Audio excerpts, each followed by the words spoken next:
I knew nothing about fine dining, and so within 2 weeks, I was fired. My boss came into the office and said, or into the restaurant and said, "You're the worst waitress we've ever seen. You have no hope. But we noticed that you show up to work early and you leave late, and so I want to offer you a job as my personal assistant." Now, I'd heard rumors about this guy and seen him a couple times interacting with the staff, and he was not a desirable character. He was over-leveraged, aggressive. He definitely would not have survived an HR department today. But I was out of money, and I didn't want to go home, so I said yes. And working for him was demeaning at times and humiliating, but I don't know, maybe it's that competitive spirit. I stuck with it. And he came into the office one day and he said something that sounded pretty innocent at the time, but that would change my life forever. He said, "I need you to try to look halfway decent and serve drinks at my poker game tomorrow night." I was like, okay, how hard can that be, But I wasn't are there poker players in here? I won't tell. A couple in the back there. I had no idea what this, anything about poker culture, what the game was. So I went home and I Googled things like, what kind of music do poker players like to listen to, and what do they eat? And I made this super embarrassing playlist with songs like The Gambler on it. And I went to the local supermarket and I got a cheese plate. And I showed up to the game, which was in the basement of this kind of like ratty nightclub. And I thought, okay, overgrown frat boys that want to play poker on a Tuesday night, how hard can this be, right? It's the second time I thought this. So imagine my surprise when Leonardo DiCaprio walked in the room, and then Ben Affleck, and then a politician who will remain unnamed, and a rap star, and the head of the biggest movie studio, and one of the, a CEO of one of the biggest banks. And so all of a sudden, I'm standing in the corner mortified about my playlist and my cheese plate, but also kind of having a light bulb moment, which was, I'm pretty sure this is not an opportunity that a 22-year-old kid from Loveland, Colorado gets. This is an opportunity to create a network, to build a network, to have proximity to information and power and capital. And so I really wanted to stay in this room. And then at the end of the night, I made like $3,000 for refilling Diet Coke, so I was in. I went home over the next couple weeks, and I watched YouTube videos on poker tutorials. I wanted to get some basic information on how this game was played, what the rules and objectives were. And then over the next couple months, what I studied was the customer. I studied the player.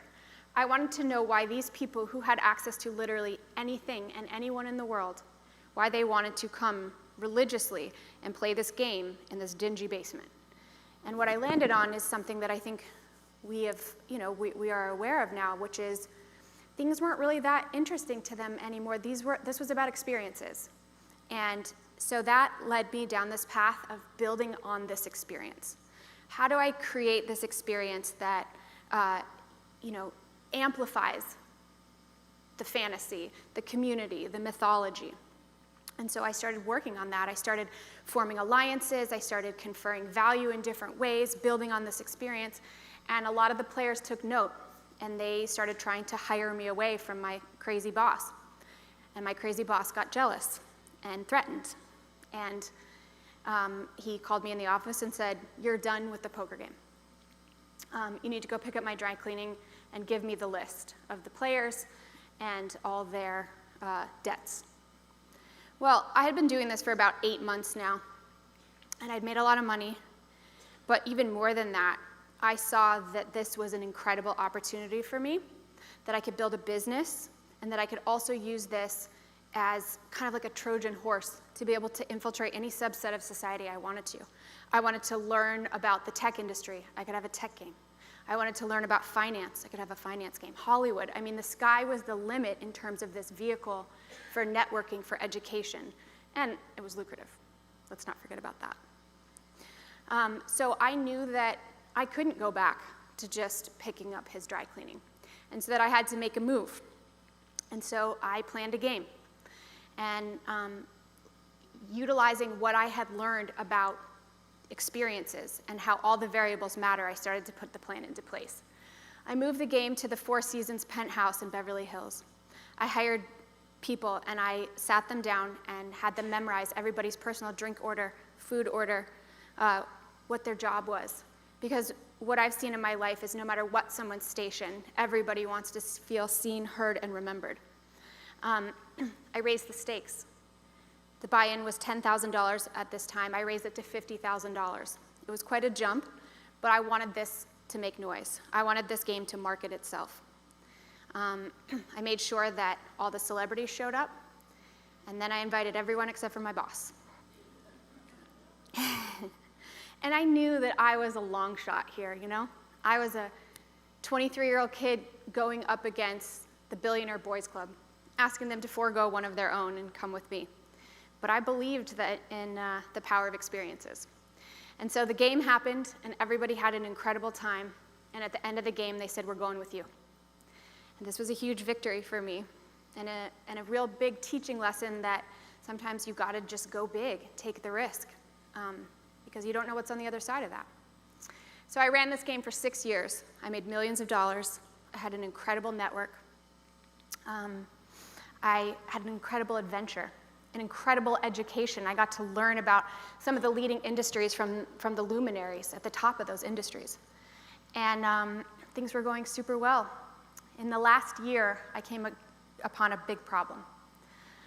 One of the players, who was one of the most famous players, very famous A-list actor who we've all seen in many movies, loved this game, was a regular player, was cutthroat and savage at the table, which was a little undesirable, but people seemed to be okay with it.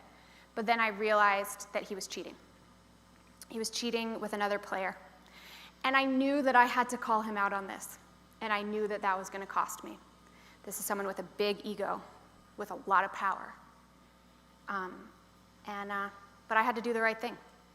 So I called him out on it and told him that he had a week to fix it, pay back the money, and stop. And instead of doing that, he went behind my back and he took the game. And he called me the day before the next game and said, "Don't bother showing up, you're done." So in a moment, it was over, like tripping on that stick, you know? Life changes in an instant. And man, was I upset. You know, this thing that I had built, this thing that made me feel like somebody, you know, pride of ownership, it was all done. And I could have gone away. I could have started a company. I could have raised a lot of capital at that time. I had a really powerful network. I could have gone back to law school. That's certainly what my parents wanted me to do. I could have really done anything, but I was pissed. So I decided not only was I not going to go away, I was going to go bigger.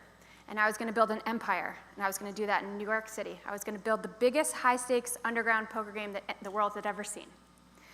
And I thought that, you know, New York City would be a great place to do that.